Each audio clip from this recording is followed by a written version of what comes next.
And Peter is alive and well in our society today. Many of us love to talk about Jesus' great ethical teachings, and we have friends that's what they talk about. The love your neighbor as yourself teaching, the do unto the least of these teachings, the judge not, lest you be judged teaching. But we get up and leave the room when someone starts talking about Jesus suffering and dying on the cross. A lot of people feel uncomfortable when somebody starts talking about Jesus suffering and dying on the cross. I certainly did when I was younger. I left the room when people talked about Jesus hanging on the cross. And it wasn't just to go look for dessert. I just wanted to distance myself from these people. For most of my life, I've worked for social justice and racial justice and peace. I've tried to follow Matthew 25, where it says, whatever you do for the least of these, you do for me. But for many years, I ignored the cross, the suffering Christ on the cross. That was an embarrassment for me because I couldn't explain it. If Jesus was actually the Son of God, why would he suffer and die on the cross? Why would a Messiah who taught great ethical teaching suffer and die? If this guy really was the Son of God, why would he die on the cross? It's not reasonable. It's not logical.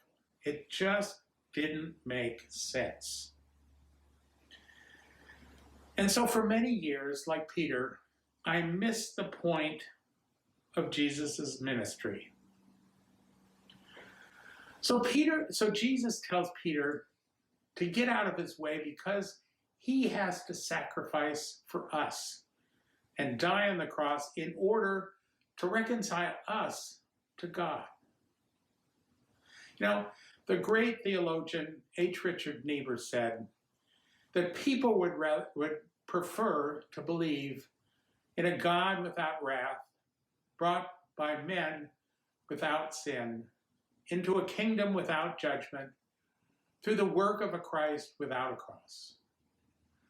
That's where a lot of people are today. And that's what I was comfortable believing. My faith was easy. It was comfortable. Until my eyes were open. And so Jesus then turns to his followers and describes what it means to truly be one of his followers. And it doesn't mean to bring him the sick to be healed. It doesn't mean to cheer when there's a miracle. No, it doesn't mean any of that. It means, what it means to be a Christian is that you deny yourself and take up your cross and follow him. As Christ made the ultimate sacrifice, we are asked to make the ultimate sacrifice.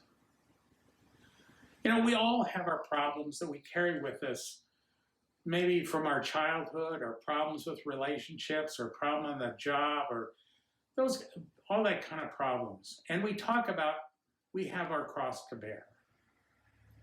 Jesus isn't talking about denying ourselves something like that. So what is he talking about? Jesus gives us 3 admonitions. And I'll go in reverse order there. The last one is easy. If you're ashamed of Jesus and his teachings, it will have eternal consequences. The second one also makes sense. If you have a choice between getting everything and losing your soul, what do you choose? It sounds like maybe a trick question. Well, who would give up their soul if they had that kind of choice? Well, maybe some people, but we wouldn't. It's the first admonition that is troublesome. To save your life, you must lose it. And whoever loses their life for the gospel will save it. It's just not logical. It just doesn't make sense. But Jesus is taking us back to what he told Peter and his followers. You must deny yourself and take up your cross and follow me. He's not talking about denying something to ourselves, but denying ourselves. You know, the first commandment is, thou shalt have no gods before me. And yet so often we do have another God standing between us and the ultimate God. Maybe sometimes it's money, maybe it's a cause, maybe it's a person. But so often it's ourselves. When we are asked, would we say that even, maybe our family or our friends are standing between God and us? We would say no. But too often, really, if we look inside, we are self-centered, and it's us who stands between ourselves and God. Jesus is saying to deny ourselves, to renounce ourselves before God, to place no one, including ourselves, including our family and our friends, between us and God. He's saying, empty ourselves before God.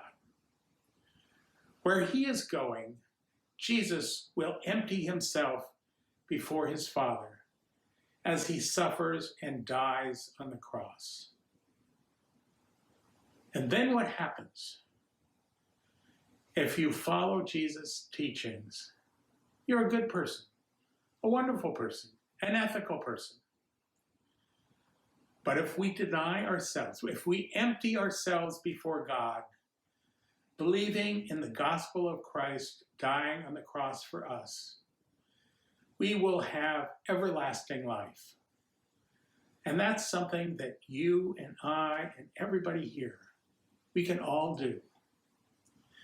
When Jesus says there is no Christ without the cross, he is saying to Peter and to us today that we must suffer and die on the cross with him so that we can be reconciled with God. Amen.